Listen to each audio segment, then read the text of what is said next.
Bonjour à tous, bienvenue sur Jigstuff Studio. Dans cette deuxième partie, on verra comment réaliser la pierre, le contour en argent et les colliers d'ornement qui sont tout autour. On utilisera l'outil Curve et l'outil Array. On verra un peu les dépliages du V et puis on finira par faire un shader de matériaux pour la pierre pour lequel j'ai créé des textures que vous pouvez télécharger sur le lien sous la vidéo.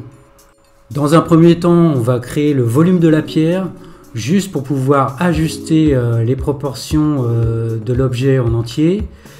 Donc on va créer Shift A, on va créer une icosphère.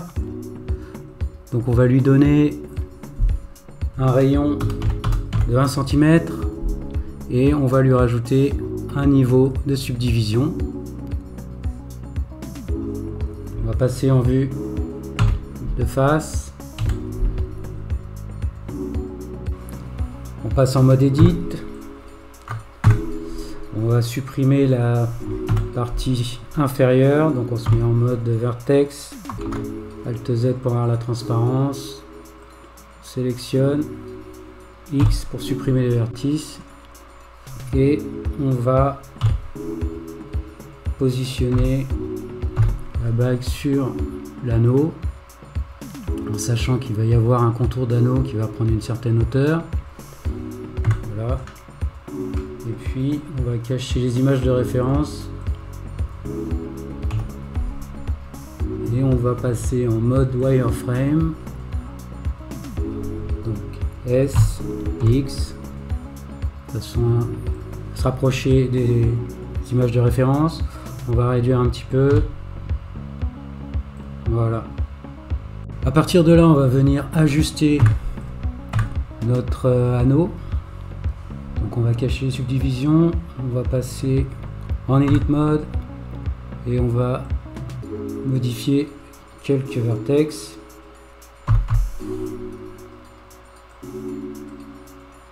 Il faut savoir que c'est censé accueillir plusieurs colliers d'ornementation.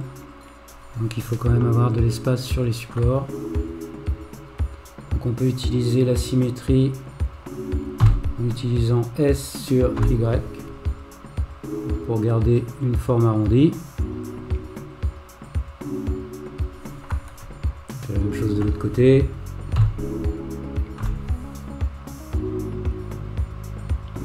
On peut également élargir un peu les montants.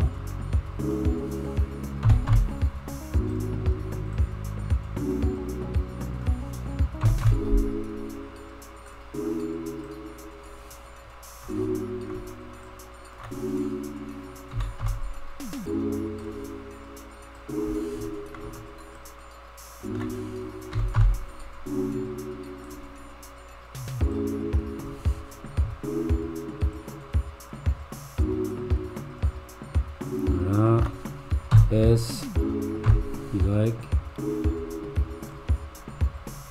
on sort du mode Edit, on se remet en solide, on réaffiche les subdivisions. Et voilà, on a quelque chose qui se rapproche un peu plus de ce qu'on recherche. On va également créer le volume de la partie qui entoure la pierre, donc cette partie-ci. Donc pour ça, on va créer une UV Sphere. On va lui donner également un rayon de 1 cm. On va descendre les segments à 24. Voilà. On se met en vue front et on replace en wireframe. On replace notre sphère sur le centre approximativement de la pierre. On repasse en Edit Mode et on supprime les parties dont on n'a pas besoin. En bas également. On passe en vue front, on sélectionne tout et on va venir épouser la forme de la pierre sur l'axe des X. et sur l'axe des Y. On va réduire un petit peu.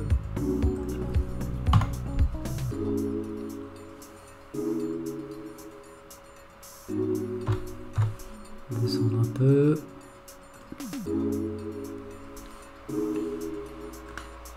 On sort de l'edit mode. On repasse en mode solide. En vue 3. On va réduire un peu les deux objets. Voilà.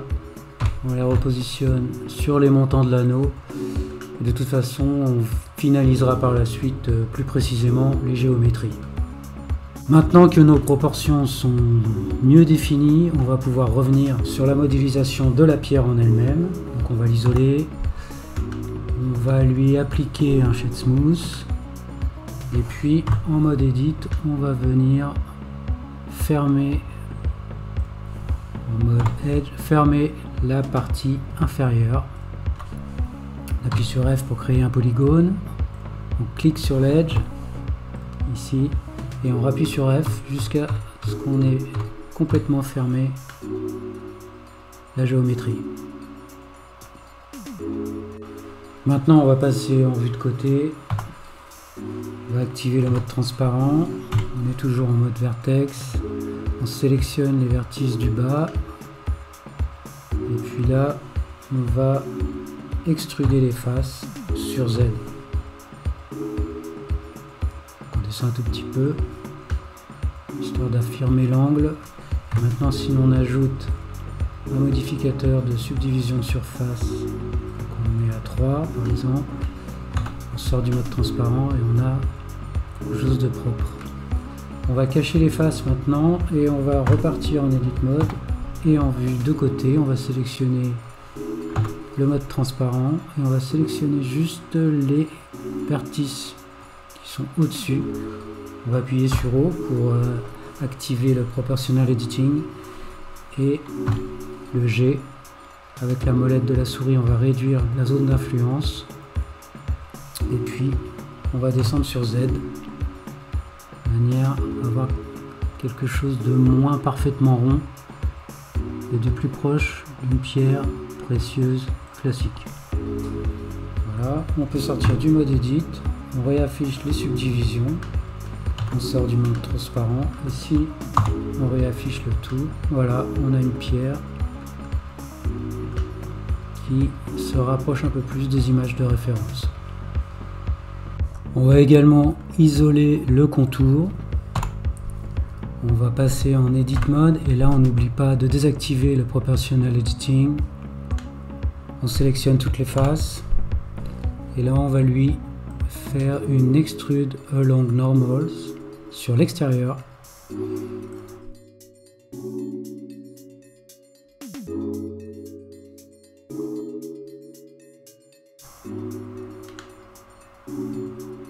Voilà.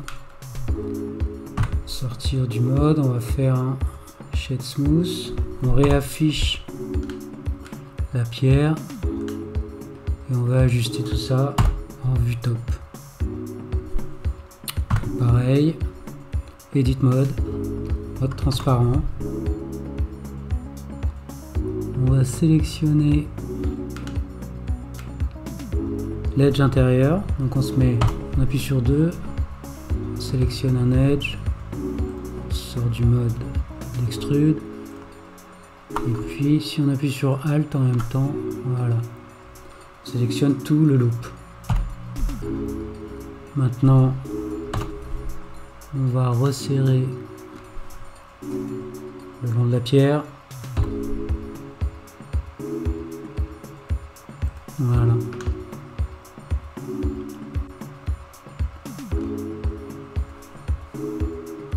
Pour la partie du dessous, on va faire quelque chose de différent par rapport aux images de référence, parce que là, il y a si on regarde les images, on a une espèce de cercle, c'est assez compliqué. Moi, je vais faire quelque chose de beaucoup plus simple. On va l'isoler et je vais juste faire je vais faire glisser cet edge. Donc on passe en 2. On sélectionne le loop, on fait un edge slide. Voilà, on se met en mode face, on sélectionne une face et celle d'à côté, et puis là on va refaire un extrude à l'intérieur. Voilà, ça suffit, ça c'est censé pouvoir supporter la pierre et ça fonctionne très bien. Maintenant on va rajouter un modificateur de subdivision de surface. On va le mettre à 2. Et là il va falloir affirmer un peu plus quelques angles. Donc on décoche l'effet des subdivisions. On fait CTRL R, on vient ici et on glisse. La même chose ici. En dessous.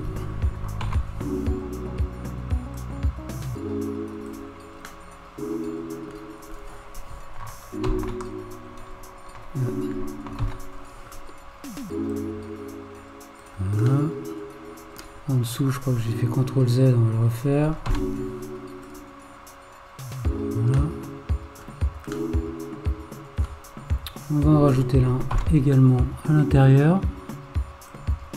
Voilà, et maintenant si on réaffiche les subdivisions, ça se passe déjà mieux. On réaffiche la pierre.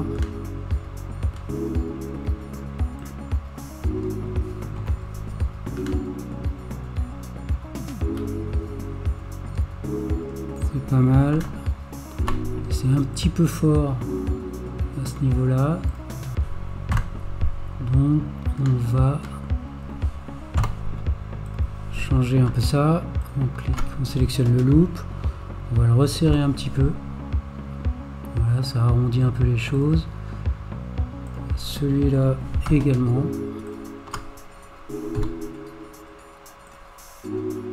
Voilà.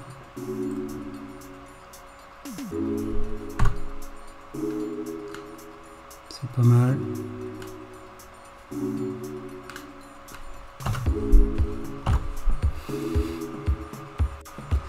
Concernant l'extrude qu'on vient de faire sur la partie intérieure, on va isoler, passer en mode edit et cacher les subdivisions. Voilà, au niveau des faces, quand on a extrudé ces faces là,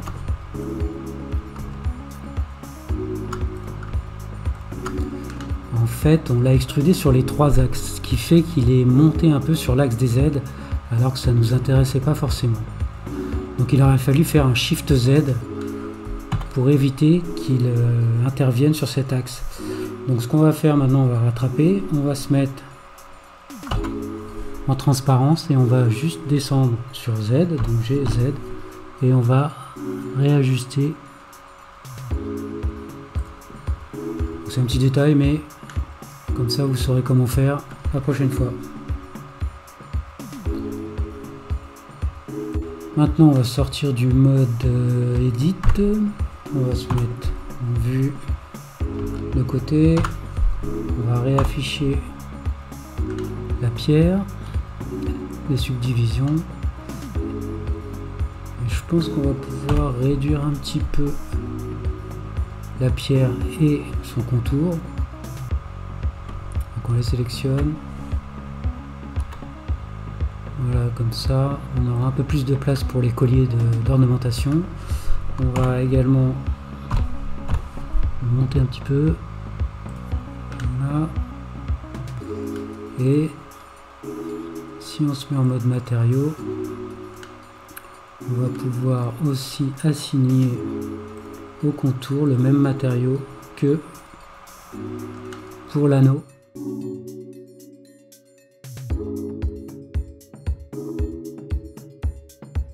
À ce stade, on va pouvoir renommer les géométries qu'on vient de créer. Donc l'icosphère, on va l'appeler pierre, et la sphère, on va l'appeler contour de pierre. Voilà, à partir de là, on va pouvoir maintenant s'occuper de créer les colliers d'ornement. Donc on va aller regarder les images de référence. Donc on se rapproche un peu. Et là on voit en fait qu'on va devoir créer un motif en biseau. Là, on a une forme un peu comme ça, en biseau avec des bords arrondis. Et en section, on va avoir quelque chose, voilà, une espèce de demi-sphère. Voilà, donc ça donne quelque chose de comme ça, avec des bords arrondis ici et ici. Donc on va essayer de créer ça. On est en vue top, on passe en mode solide, on va cacher l'anneau, on va sélectionner le contour pour le centrer, on va ajouter Shift A un circle en curve, voilà, on va se mettre en edit mode et on va essayer d'épouser la forme du contour. Donc on sélectionne les points sur Y et on les rapproche du bord. Voilà, on fait la même chose sur X.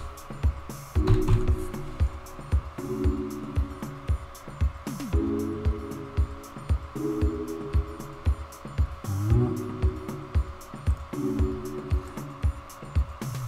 Alors, on peut réduire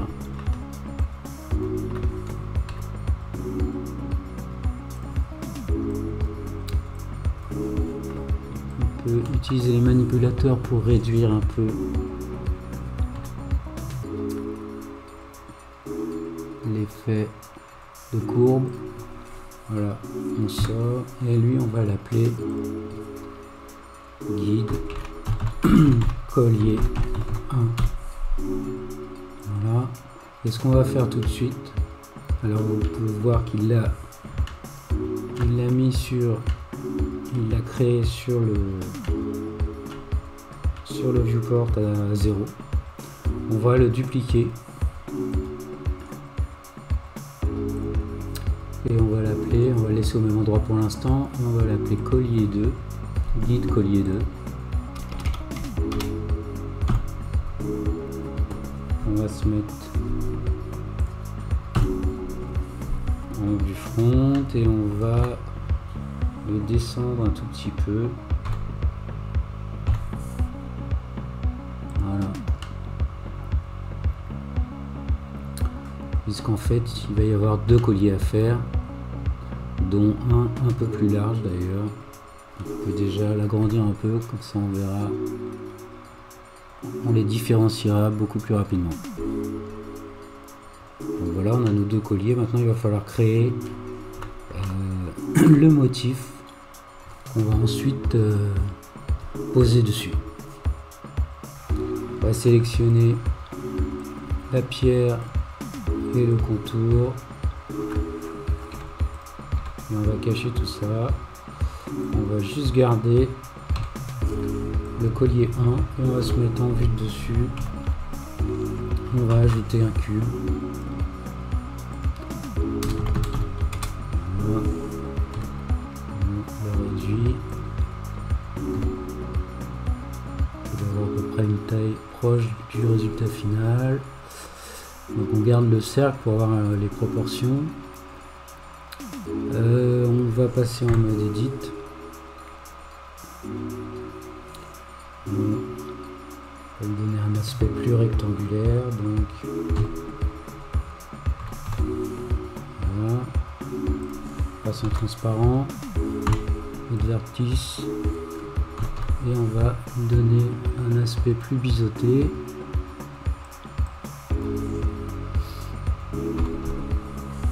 Voilà. On va monter un peu.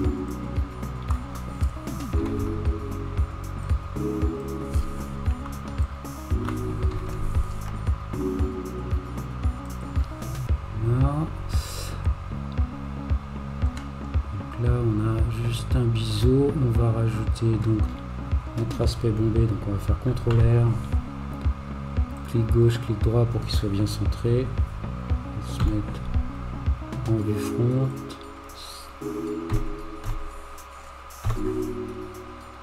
Voilà. On ajoute tout de suite un subdivision de surface pour voir ce que ça donne. On va le mettre à 3, allons-y.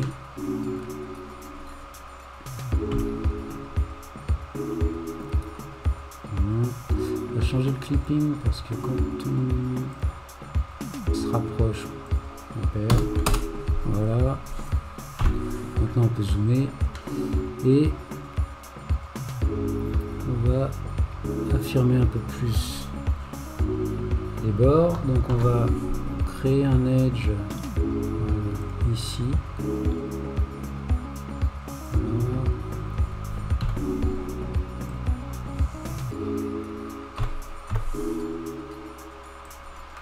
Puisque le fond est plat, ça va être collé sur le montant de l'anneau. Ce qu'on peut faire également, c'est quand on sort, on fait un shade smooth. Voilà. Là on a quelque chose qui commence à ressembler un peu. Alors pour l'instant on va le laisser comme ça, on le modifiera peut-être sûrement par la suite. On va commencer par appliquer un modificateur array. Voilà, donc là on peut incrémenter le nombre d'instances. Donc on va rester à 2 juste pour pouvoir positionner correctement notre mèche et avoir le résultat qu'on souhaite. Donc on va tourner déjà le mèche sur Z. Voilà, donc c'est plus quelque chose comme ça qu'on recherche. On va se mettre en mode transparent et on va bouger les points pour avoir à peu près ce qu'on veut. Peut-être que là ça sort un peu trop.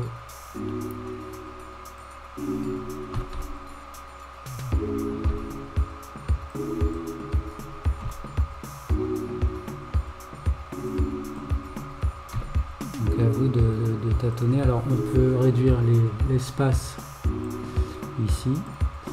Peut-être passer juste à 2 en subdivision, ça suffit. Moi, si je le mets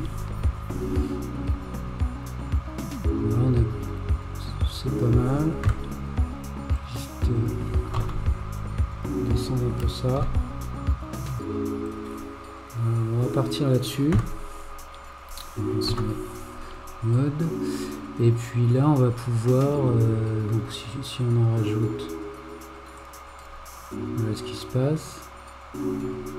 C'est peut-être pas assez en biseau. On va regarder. Peut-être plus comme ça, voilà. On va coller un peu plus. Et maintenant, on va pouvoir lui appliquer un modificateur curve.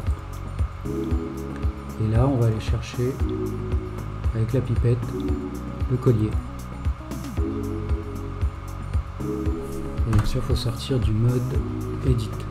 À partir de là, si je bouge mon déplacement en X, il suit la périphérie du cercle. On peut y rajouter des instances, donc on va aller ici, je vais en rajouter par exemple 90 pour faire tout le tour. Je vais en rajouter. Voilà, donc il les a positionnés sur le sol, donc au niveau 0. Donc on va réafficher le contour de la pierre et en vue front, on va positionner notre collier à sa place. Voilà, en sachant qu'il y en aura un deuxième en dessous. Maintenant, ce qu'on voit, c'est que la géométrie traverse un peu le contour de la pierre. Donc on va modifier le cercle, on va se mettre en wireframe, on va sélectionner le collier, on va se mettre en edit mode, on sélectionne tout et on va l'agrandir pour qu'il puisse être au bord du contour et non pas à l'intérieur. Voilà, et ça devrait être bon. Donc du coup, si on passe en solide, comme on a agrandi le cercle, il manque des instances. On sort du mode, on reclique dessus et on rajoute les instances qui nous manquent. Donc, notre premier collier est fait. Pour faire le second, on va juste le dupliquer. Voilà. On va l'appeler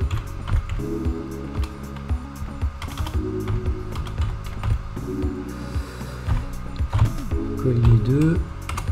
Du coup, on va renommer le premier en collier 1. Voilà. On va réafficher le guide du collier 2 et on va cacher l'autre. Voilà, et maintenant, si on sélectionne le collier 2, on se met en vue front, qu'on le repositionne sous le premier. Donc là, ils ont le même diamètre, mais on va sur son modificateur curve lui assigner le collier 2 plutôt que le collier 1. Voilà. Donc, du coup, comme il est plus large, il va falloir rajouter, comme tout à l'heure, des instances. Donc on va rajouter 2. Et ce qu'on peut faire également pour éviter qu'ils soient complètement qu'ils soient un peu trop similaires, on va les faire tourner un peu pour les décaler. Voilà.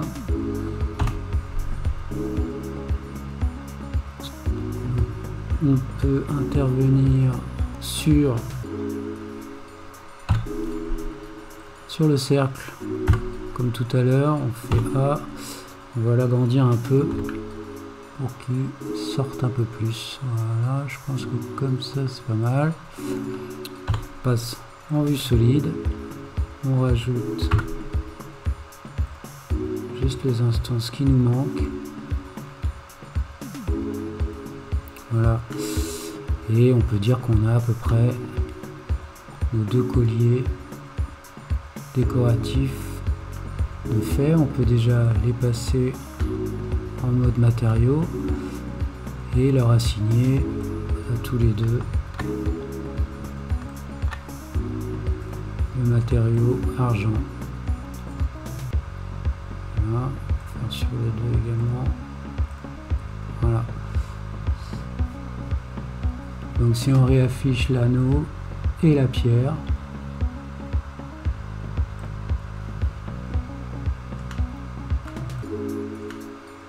les deux anneaux de décoration sont créés. Ça commence à être un peu plus joli. Pour la suite, on regarde les images de référence. Le troisième collier qu'on va devoir créer fait juste la partie en haut et la partie en bas. Et si on regarde bien, on s'aperçoit qu'on a deux motifs. On a des motifs aux extrémités qui sont un peu plus gros. Sur le reste, on a un motif plus petit. Donc la première chose à faire de toute façon, ça va être de faire de la place sur l'anneau.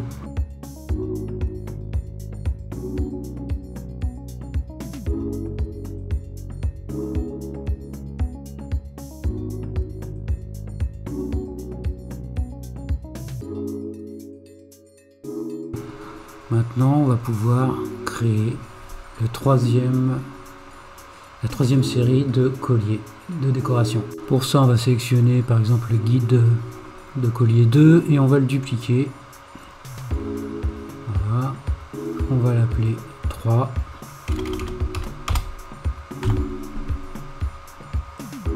Et ce qu'on va faire, c'est qu'on va venir le placer directement en haut, que ce soit plus pratique au niveau visuel.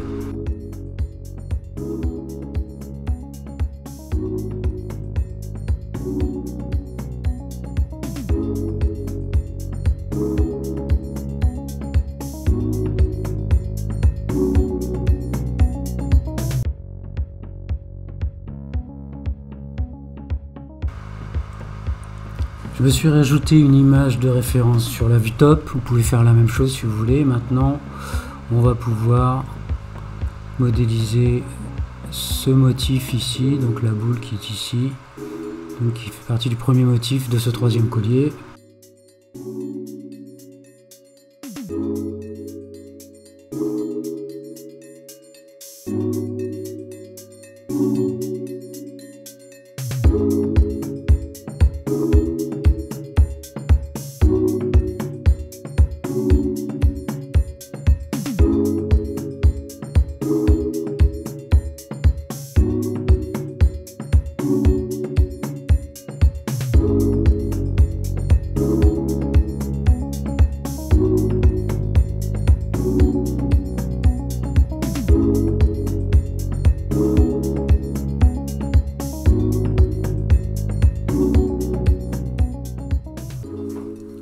Pour le deuxième motif, on va dupliquer encore un collier qu'on a déjà modélisé. Donc on clique droit et on duplique.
Une fois les géométries modifiées et les proportions ajustées par rapport aux images de référence, on va pouvoir passer en mode matériaux et maintenant s'occuper de la texture de la pierre.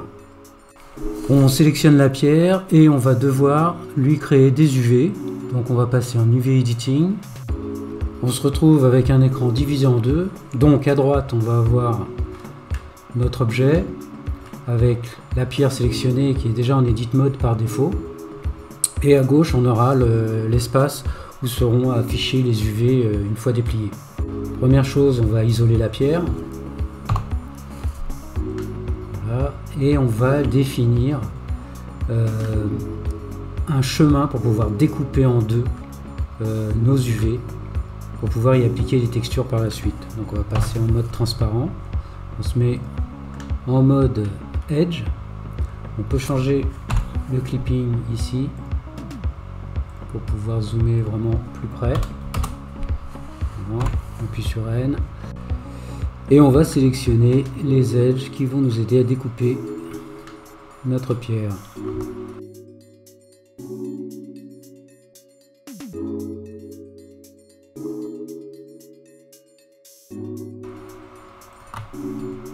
Voilà, donc ça peut être un peu long sur une icosphère parce qu'il ne reconnaît pas forcément le loop tout de suite. Donc une fois qu'on a sélectionné nos edges, on fait un clic droit et on va cliquer sur Mark Seam. En fait, voilà, donc le trait est devenu orange, donc il sait maintenant qu'il va pouvoir découper les UV de cette façon, de manière à avoir la partie du bas et la partie du haut différenciées. Maintenant, si je me mets en mode face et que je sélectionne le tout, j'appuie sur U, Unwrap, et voilà. Dans la partie de gauche, il a affiché les deux parties découpées. On verra tout à l'heure comment déplacer ces parties de maillage pour ajuster la texture que j'ai déjà créée au préalable. Mais avant cela, on va aller tout de suite créer un matériau sur notre pierre, puisque on ne peut pas assigner une texture s'il n'y a pas d'abord de matériau de créer. Donc on va l'isoler et on va appuyer sur l'icône de Material Properties. On va cliquer sur New, on va l'appeler pierre. Alors par défaut, Blender nous propose, lorsqu'on crée un matériau par défaut, deux nodes de base. Donc on a le node de sortie, donc celui-ci devra toujours être à la fin de la construction des nodes, et puis le shader de base qui est le principal. Nous on va pas utiliser celui-ci, donc on va le sélectionner, appuyer sur X Vous voyez qu'il disparaît et on va faire un Shift A et aller chercher un autre shader qui s'appelle Glass. On va le placer à cet endroit là et on va le relier à la surface. Alors en mode matériaux, on s'aperçoit effectivement que le shader de glace a été appliqué sur notre pierre. Par contre, si on passe en mode de rendu, on s'aperçoit qu'on n'a aucun éclairage et qu'on voit rien du tout. Donc on va passer en mode World et on va aller chercher une image HDRI pour en fait s'éclairer à l'aide de cette image. Donc pour ça on va rajouter un node, donc Shift A, et on va aller chercher environnement texture. Voilà, on va aller chercher notre texture HDRI qui se trouve ici et on va la raccorder au shader de background. Voilà, et donc à partir de là on a notre image et notre pierre qui est influencée, qui est éclairée par cette image, par la luminosité de cette image qu'on peut régler aussi ici. Si je baisse un peu, je mets à 2. Voilà. Maintenant on va repartir en mode objet et on va pouvoir ajouter notre texture au shader de glace. Donc c'est pareil, on fait Shift A, texture. Là cette fois-ci on va faire image texture. On va aller chercher notre image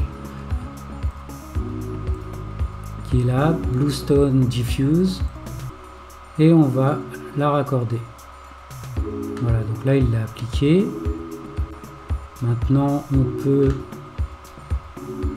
sur le shader on a plusieurs paramètres, on a la roughness, donc on peut vraiment lui enlever la brillance. Nous ça nous intéresse pas, c'est quand même une pierre, mais par contre on va changer un peu ça, on va le descendre.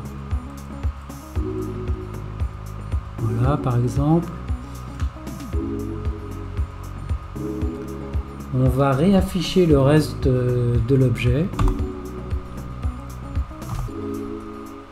Voilà, et on regarde ce que ça donne déjà. Je pense qu'on peut baisser un peu la roughness.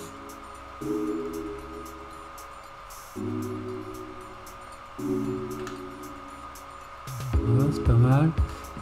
Alors on va cliquer sur le matériau argent et on va le descendre un petit peu, il est un petit peu flashy.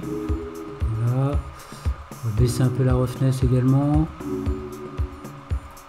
le spéculaire aussi. Voilà, donc après on arrange un peu comme on veut. On retourne sur notre pierre et là ce qu'on va faire pour être sûr qu'il utilise bien nos UV pour plaquer la texture dessus, on va rajouter deux nodes.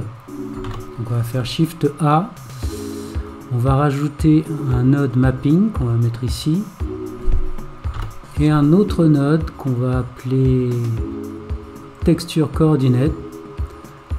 On va relier UV ici à vector et vector à vector. Voilà, comme ça on est sûr que notre texture est appliquée suivant le placement qu'on a effectué en mode UV. Alors on va pas faire des textures très compliquées, mais je vais juste un peu rehausser les couleurs de la texture. Donc pour ça je vais ajouter deux nodes. Donc je vais aller sur Color, je vais ajouter un RGB Curve et puis je vais ajouter encore un Bright Contrast. Voilà. Donc pour l'instant on va s'occuper du RGB Curve. Voilà, donc ça permet de remonter un peu les couleurs. Donc par exemple en bleu, on va pouvoir monter un peu plus tout ça, voilà, que ce soit un peu plus bleu.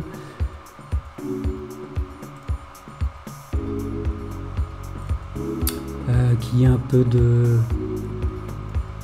peu de vert également. On va peut-être baisser un peu les rouges. Voilà. Et puis entre les deux, là on va insérer le Bright Contrast. Voilà, on va mettre ça. On va mettre ça à par exemple 3. Voilà. Voilà, c'est pas mal. C'est un petit peu plus. Donc si on bouge un petit peu.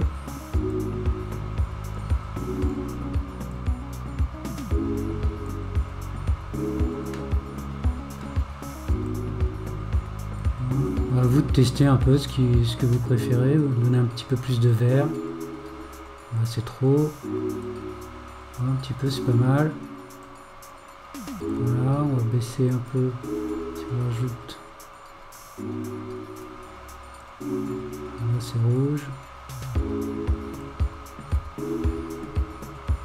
Voilà, on va partir là-dessus. Et puis, il y a autre chose qu'on peut faire, c'est rajouter un petit peu de texture à ce globe qui est un peu lisse. Donc pour ça, on pourrait rajouter une texture de bump. Alors pour la texture de bump, on va sélectionner ces 3 nodes. On va faire Shift D pour les dupliquer. Et on va aller chercher la texture de bump qui est juste à côté de celle du diffuse. On va pas pouvoir raccorder ça directement au shader. Il va falloir passer par un autre node. Donc on va faire Shift A bump. Voilà. Et on va le relier au 8 pour lui donner un peu de volume. Et on va relier ça à la normale. Donc par défaut c'est beaucoup trop fort. Donc on va régler les paramètres. On va mettre ça à 0,3 par exemple. La distance aussi. Il faut que ce soit assez léger, que ça donne juste un peu d'aspect.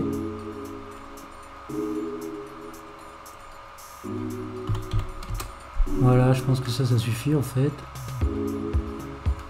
C'est très bien comme ça. Voilà, donc la texture de bump, on rajoute un petit peu, comme ça on a quelque chose de beaucoup moins lisse. C'est la fin de cette deuxième partie du tuto. J'espère que cette vidéo vous a plu. Si c'est le cas, n'hésitez pas à liker et à vous abonner. Et moi je vous retrouve tout de suite pour la troisième partie.